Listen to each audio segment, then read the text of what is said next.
watching WGS-TV.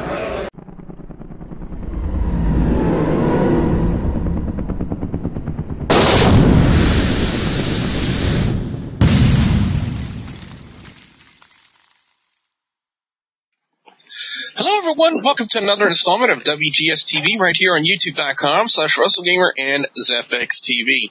I'm the WrestleGamer, W.B. Willie Boudreaux. This is going to be the Monday Night Raw review for the week of February 24th, 2014. As you guys can see, I have the panel with me. Let me introduce him. First off, he's our resident music mogul over on YouTube.com/Lance Moss TV. He is the incomparable Lance Moss. Lance, how you doing? I'm doing pretty good. Thanks for having me. His Usual Connection has decided to not F him up butt right now today. Ladies and gentlemen, he's the Bay Area MVP known as Will. Will, how you doing? My phone is saying Uwu will now not mess up anymore. I hope this is true. I really hope so. And he really decides to butter all of his toast with duck butter. He's James from the Big Easy. James, how you doing? Hey, WWE Network. Good idea. Anyway, let's get to Monday Night Raw for this week, ladies and gentlemen. You know, fresh off the heels of the Elimination Chamber, we get Hulk Hogan in the opening segment for Monday Night Raw. Yes, ladies and gentlemen, the Hulkster back in the WWE. Fans were, I gotta say, they were really accepting of Hulk Hogan last night, also making the announcement. We already knew that he was going to be the host of WrestleMania 30. I gotta say, anybody got to count on how many times the word brother was said in that segment? I think it was about including the time he walked, included the time that he was walking down to the ring when he was yelling brother, 11 times. Anyway, like I said, it was a nice start to Monday Night Raw with Hulk Hogan out there. It's going to be interesting to see how they pan out with WrestleMania 30. Opening matchup was Batista and Alberto Del Rio, rematch from Elimination Chamber. Like I said on the review yesterday for the Elimination Chamber, I don't agree with the fans' hatred of Batista. I just don't. Batista's record speaks for itself. He earned his name in the WWE. No matter where he goes, when you hear the name Batista, it is a big draw for any wrestling company. You hear the name Batista, you know who that is. And fans want to boo him because, you know, it was his first match back. He wins the Rumble. So what? So Batista's record, all of a sudden, since he's been gone for 4 years, is completely expunged. You know, we're supposed to forget everything Batista done in the wrestling industry, and we're just gonna boo the crap out of him because it's his first match back. You know, he's done nothing. You know, he doesn't deserve the Royal Rumble. I call bullshit. Batista's record speaks for itself. Batista earned his name. He earned his spot in the WWE. You guys want to piss and bitch and moan all over Batista because he's pulling the same thing The Rock did last year. Well, let me ask you this question, all of you stupid, ignorant haters out there, is where is the hatred for The Rock last year when he was doing the same crap? Where's the hatred for Brock Lesnar because he's doing the exact same crap? Where's the hatred for that? To me, that is just blind ignorance. Blind ignorance by haters out there who had got nothing better to do than just hate. And hate and hate. That is all it is. Batista's record speaks for itself. Batista earned his name. He's been gone for 4 years? Yeah. I can understand that. You know, but to say that Batista doesn't deserve a spot where he's at right now, I say bullshit. Bullshit on that. Batista has got every right to be where he's at right now in the WWE. That is my personal opinion. Like I said, my personal opinion. I can't speak for the rest of the panel, though, but that's my personal opinion. And what I found interesting about this match, yeah, I will say this. Batista does appear to be a little bit out of shape because he is getting winded. But he's been gone for 4 years. He needs to get back into ring shape, especially if he wants to pull off a good match at WrestleMania 30 with Randy Orton, who, by the way, came out, distracted Batista during this match, allowing Del Rio to roll him up and get the pin. And now we also got an advertisement saying on Friday Night SmackDown that Batista will be unchained. You know, and we'll talk to the fans about, you know, how he's feeling at the moment. I expect something interesting to come up. Up next, Big E versus Cesaro. I guess to kind of follow up what happened at Elimination Chamber. And, well, something very interesting about this, Lance. You know, we saw during the match on the outside, Jack Swagger trying to attack Big E. Big E counters it with a clothesline. Now, Cesaro was in complete control of the match.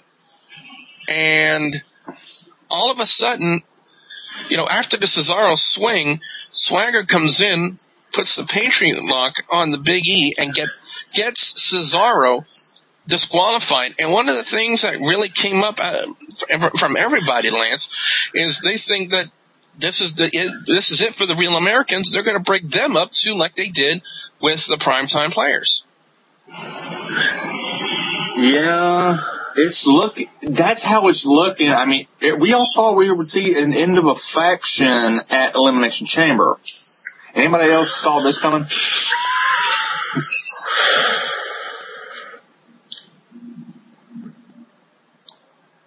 Yeah, one of the things I did say in my predictions video is I thought really that the Shield was going to break up at Elimination Chamber. That didn't happen. But the Real Americans? I don't know. One can only, you know, fathom where they're going to take this from here. Up next, John Cena was going to call out the Wyatt family to get answers about why they attacked him at Elimination Chamber. And I think in his own little cryptic way, James, they said that John Cena was a false idol of sorts, and they were gonna, I guess they were gonna attack for that, I think. But, did anybody notice the weird takedown that Eric Rowan did on John Cena? Yeah. That was a bad takedown, just to say.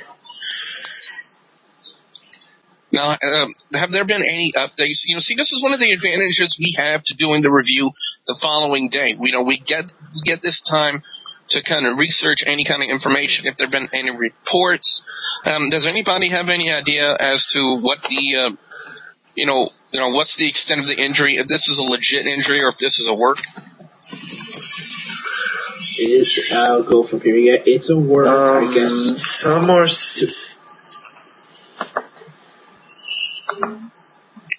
Go ahead, Will. Yeah, they reported on WrestleZone that it's a work. They already confirmed it. So, knowing how WWE orchestrates, they'll probably get some time off. And when he's 100%, they'll probably have him ready to go against Bray Wyatt at WrestleMania. I mean, there were reports a couple months ago that they were going to have this match. So, if this is all shoot straight, then it's probably going to happen. But they did confirm from 3 websites that I read this morning that it is confirmed to work. Well, then they pulled that off beautifully, man, because I seriously thought this was a legit injury. And for WWE to lose one of their top guys, people can hate on him all they want. It still does not change the fact that John Cena is one of the top names in the WWE, if not the top name. And if for WWE to lose him before WrestleMania, that would be a terrible blow to the WWE, in my opinion. But up next we had Sheamus and Christian. Christian apparently is a heel now again, I guess, in the WWE, which a lot of people think is a good thing. I gotta say, though, the finish, the Brogue kick, the counter from the crossbody, I thought that was a really nice spot.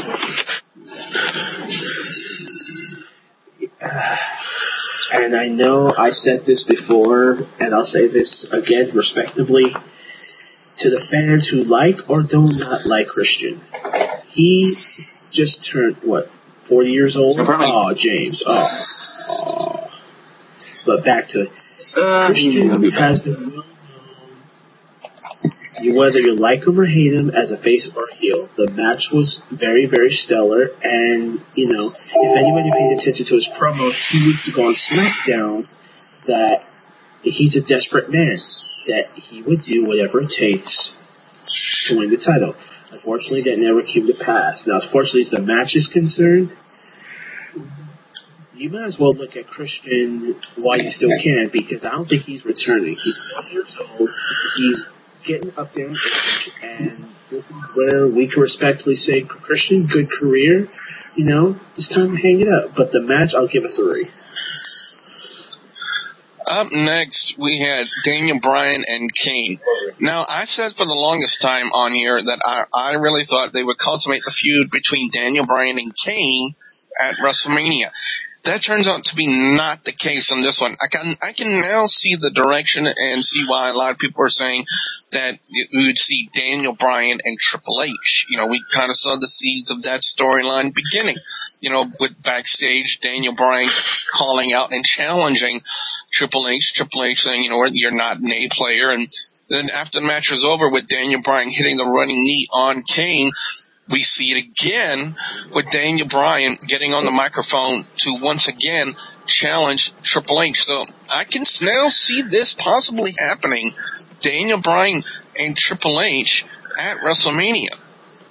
So I can now see where people were going with this. At first, I didn't think it would be this way. I didn't think Daniel Bryan and Triple H would start, because I haven't seen anything to like definitively say that this angle is starting. They did that last night, where they could definitively say that the angle between Daniel Bryan and Triple H for a match started last night. So I can now see where people were going with this. However, James, I'm going to go to you for this next one, since you are the resident correspondent for the Divas here on WGS-TV. The in-ring debut. I'll be called the king of divas and everything. What the hell? Go on. James, you poor bastard. Well, anyway, the in-ring debut of Emma on Monday Night Raw. Now, we saw the beginning of Emma, you know, with that terrible dance-off that they did.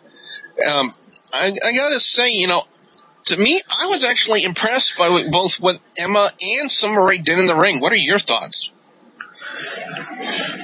For me, it's like this is the chemistry that they bring from NXT. These two have good chemistry since that feud they're having right now on NXT, and you know, it's a great match. They should have gone a little bit more, but I'll give it a 3 out of 5.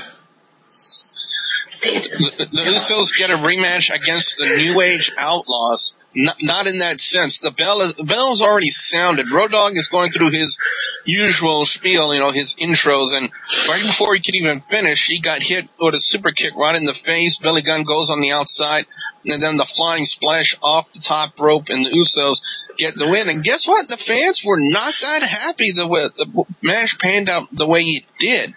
You know, he heard a chorus of boos because apparently fans wanted to still do the sing-along with the Road Dogg, I guess. Now, earlier in the night, Roman Reigns and Seth Rollins were trying to get answers out of Dean Ambrose. You know, like, what happened to you during the match at Elimination Chamber? And Ambrose saying, you don't want to trust me? That's fine. And then we see him walk off, and then the Wyatt family comes in, and we get a match now between Roman Reigns and Bray Wyatt, which had huge potential. And it did. It was a good match between these guys, but it ended up with the rest of the faction coming out, and the matchup ended up getting tossed out. Now, we thought we saw the culmination of the feud between the Shield and the Wyatt family at Elimination Chamber. I gotta figure, Lance, that this thing is far from over. Yeah, ain't no way in hell this is over. They just started to give us a little taste and then they're taking away. They don't usually do that. They usually beat something into the ground. This ain't over. I mean, they're going to probably, let's see, it's probably going to wind up either somebody watch up until Mania. then the whole thing with Cena, that's probably how it's going to go, but yeah. The finale of Monday Night Raw this week featured Brock Lesnar and Paul Heyman.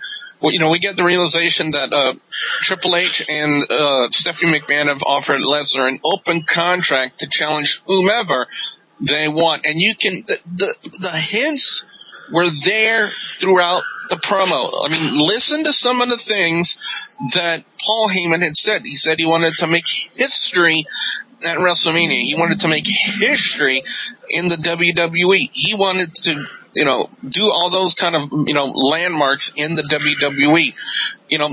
The hints were there. The clues were there in the actual promo if people paid attention to it among the 3,584 times that Paul Heyman said, Brock Lesnar in that promo. The clues were there for the Undertaker to come out, and he did. And apparently he did a quick dye job on his beard because a picture has surfaced up. If you look on the Facebook page for WGS-TV, a picture was posted of the Undertaker with a white beard or white goatee, but now it's black again. So he did a very quick dye job on his beard. Now the way that looked like a Ministry Darkness beard. Oh yeah, right there. Yeah, that. It definitely did. It definitely did. Now the way they signed the contract is, Lesnar signed it first, and then next thing we see Undertaker looking, apparently stabbing the hand of Brock Lesnar with the pen, and then pardon me, choke slamming Brock Lesnar through the table. Well, I gotta say, WrestleMania 30 just got a whole lot more interesting. And like I also helped out Rick on Hardcore Wrestling Radio, where you can find him at Facebook.com/Hardcore Wrestling Radio, and reported also for your page, Stability, that, I said to our fans, who do you think the Undertaker, who do you think should Brock Lesnar face at WrestleMania? He had no match, but most of us know that Lesnar was going to get in by any means. Nobody expected the Undertaker to come. And you know what? I'll be honest right here. I didn't even think it was going to be Undertaker. I thought it would have been like a CM Punk Brock Lesnar Part 2 or something out of the ordinary. But we have our match, Undertaker Lesnar, WrestleMania 30, the streak versus the legacy of Brock Lesnar. I'll give the promo a 4. The stabbing of the pen, nobody really thought was going to happen. It was funny. I will give credit where credit is due. But it ends with him choke slamming him through a table. Good spot. I gotta say, ending Raw on a high note, in my opinion. Now it's time to get fan comments for Monday Night Raw this week. Again, guys and gals, whenever people send in your comments on each show, they will get read out loud right here on the official review. And we got 3 people sending in some comments on Monday Night Raw. The first one is from Theodore Radis, if I'm saying your last name correctly. He says, it was awesome to see The Undertaker last night. I gotta agree with that one. Our old friend Love Arnold sent in his comments on Monday Night Raw. Love Arnold said, love the ending of The Undertaker's back, and the AJ Tamina thing didn't happen like it was meant to. Love Arnold made a mention of that on the Elimination Chamber review, that figured that we'd see something like the ramifications for Tamina screwing up on AJ nearly. Opened with the Hulkster, ended with The Undertaker. Usos earned another title shot, but when? I would think maybe at WrestleMania 30. Maybe. He said, also says, WrestleMania 30 looking good now if Triple H does face Bryan, and the new main event, Lesnar versus Undertaker, in my mind. What are your thoughts? It's possible. I think it's possible that, some people now could maybe dignify Lesnar versus Taker as a main event for WrestleMania 30. Well, Lance, I want to start with you. Do you agree with Love Arnold's take that Lesnar and Taker should be the new main event? Yeah, because honestly, it's going to beat the hell out of Orton Batista. James, what about you? I think this is going to be one of the main events. It's not going to be the new main event, but it's one of the main events for WrestleMania. Well, what are your thoughts?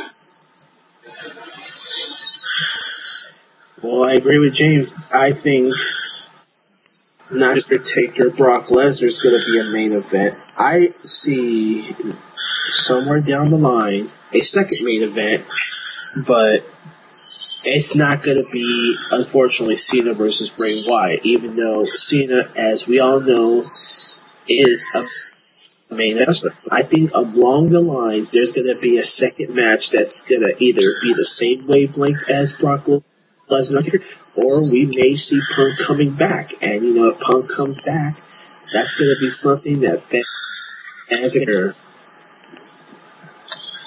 All right, Love Arnold, thank you very much for your comments. And finally, we got Patrick Yerksa, if I'm saying your last name correctly. His comment says, now all we need is Stone Cold to make a big return. Yeah. Yeah, we got Hulkster, we got Taker, we got Lesnar.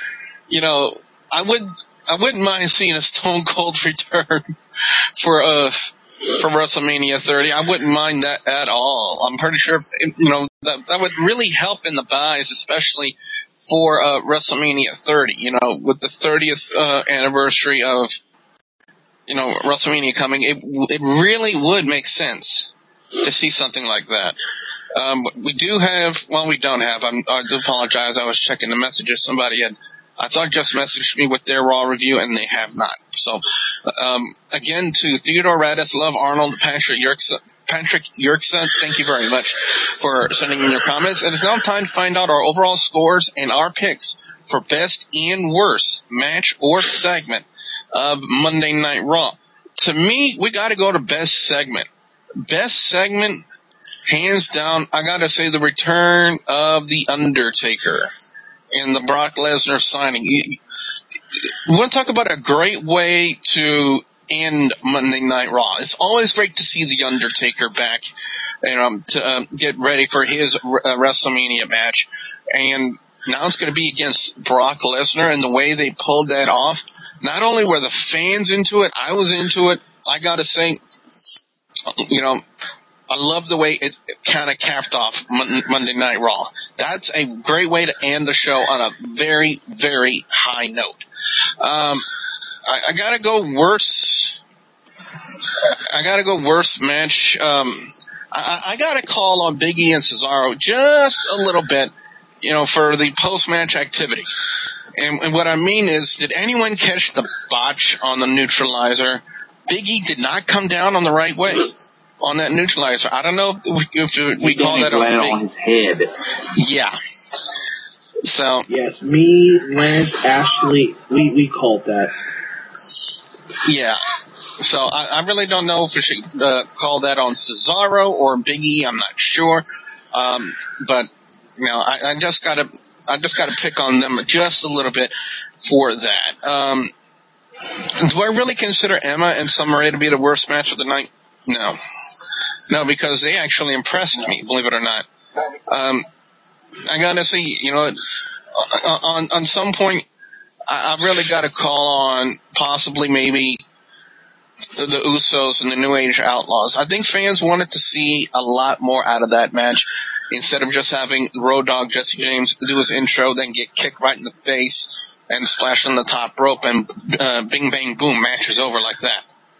The Usos didn't get they lost their title match, and then they win a non-title match, which puts them immediately back in the title picture.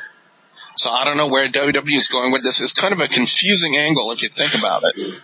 But, I'm going to go ahead and deem that, and it's not by, any standards that what they did was horrible.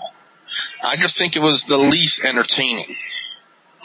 I want to go to Lance first. And, by the way, my overall score is a 3.5 out of 5. Officially. I want to go to Lance first, get his overall score and his picks for best and worst match or segment of Monday Night Raw? Okay. Overall, I give it a 3.7. It had its ups and its downs, like most shows do. Best segment, Taker. Taker picking Lesnar. Hashtag epicness. Best match, I gotta give it to Bray Wyatt and Roman Reigns. Worst segment, I mean, I get they were trying to, the whole thing was to build up the network, but do we really need to have it jammed down our throats that damn much? Seriously. Worst match, I gotta give it to the Outlaws and the Usos, because I'm thinking, damn, this match is shorter than hell. I do have one problem. This is pretty much one of your a historic show tonight. Where were the divas? Especially maybe the major divas. Not that Emma and Summer aren't nice to look at and wrestle.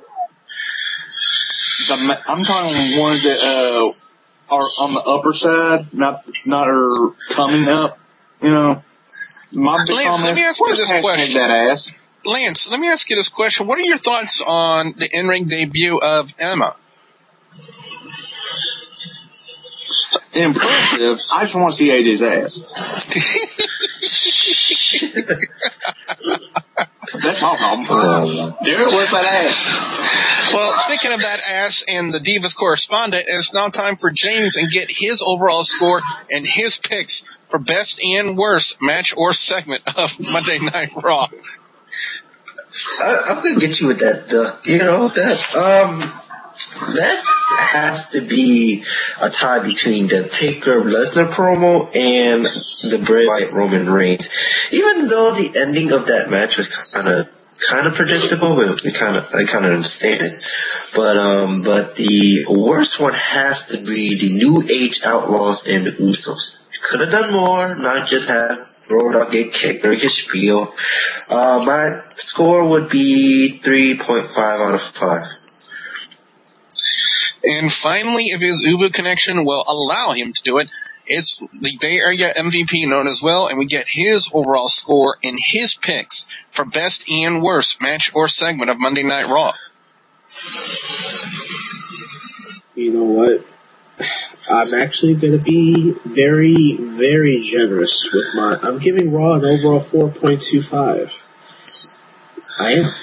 Hogan needed to come back to where he belongs. That opening segment, now that is what people needs to see. I don't care if you IWC fans under the age of 25 don't know who Hulk Hogan is, but soon you will.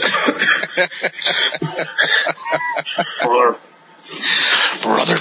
Uncle. Best match is, the Bray Wyatt Roman Reigns match. Very physical, very, when Titans clash type of thing. Worst match, I'm sorry, but the Cesaro Big E match, me, Lance, and Ashley Banks last night, at Neutralizer, that was not the way it should have landed. That was terrible. Terrible.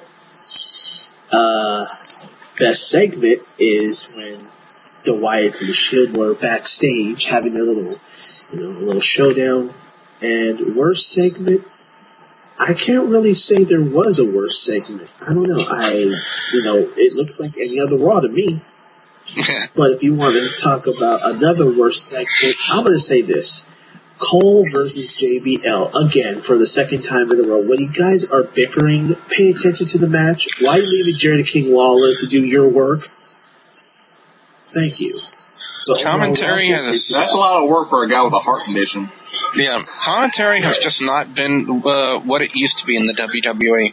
And with me being a commentator myself, it kind of gets frustrating seeing this kind of stuff go down. Commentary can be so much better in the WWE. It can really improve the match. It can improve the flow of the match for fans watching it on TV. and the commentary has just not been up to par. It just hasn't. They're not following the moves. There's a certain mixture of, calling the match and, trying to put over the story, of the show. And, they used to have that flow, especially with Jim Ross out there with Jerry the King Lawler for years and years. The guy had that down pat, which made him so great. And that's one of the reasons, I listen to it and I study his form of commentary all the time, which goes into my commentary for GCW and Mid-South Extreme. You gotta know, when to input the story of the match into the actual match itself, while also calling the moves that need to be called.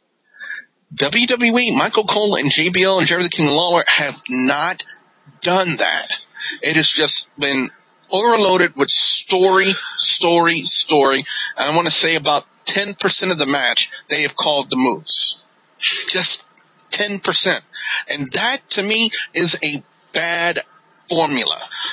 Guys and gals, we'll do a separate video on this subject, because it is indeed a topic that needs to be addressed. The state of commentary in professional wrestling today, not just in WWE, but TNA as well. And trust me, I have a lot to say about that.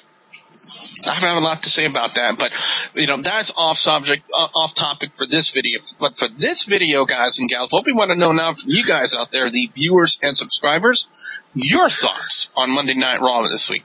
What are your overall scores? What are your picks for best and worst match or segment of Monday Night Raw? You definitely want to hear from you guys out there. Be sure you put your comments in the comment section below. Don't forget to like and favorite this video. Quick question to XTC69. I know he's going to listen to this, and I know he's going to answer. Now, we saw the whole thing go down with John Cena.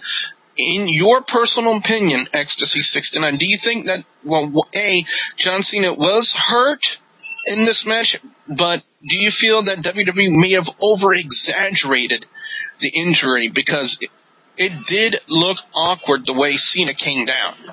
So I just want to get what, in your mind, XTC69, tell me what you thought about that. And it goes to the rest of you guys out there, too. I want to hear what you guys have to say about that. So, again, put your comments in the comment section below. Don't forget to like and favorite this video. Lance, what can fans expect to see when they come visit your channel over on youtube.com/LanceMossTV? Album reviews, NASCAR reviews, redneck gourmet cooking videos, and whatever else pops in my head. Well, ladies and gentlemen, one is looking up porn involving horses and ducks, and the other one encourages that behavior. Is James the Big Easy and the Bay Area MVP known as well? Guys, what you got coming up? Besides your lunch. I have not even ate yet, you poor bastard. No, just, we're gonna be here, and James would have to taunt you with that. Well, ladies and gentlemen, yes, we're on Blog TV. We got playing boards, we do game show runs, video game runs, and whatever just comes to mind. If I'm not distracted by the WWE network, we are going to do the stuff. Right now, I'm distracted. Is it really the WWE network, though? You don't know that for sure. Fans, don't forget to like the Facebook page, facebook.com/WGS-TV, and don't forget to please subscribe to youtube.com/WrestleGamer and youtube.com/ZFXTV Network if you haven't already. So for the incomparable Lance Moss from Lance Moss TV, our friend James from the Big Easy, and the Bay Area MVP known as well, I'm the WrestleGamer, Double B on the Bujo, saying thank you very much for watching. P.S. There will be a chair shot in James's future. Believe in evolution.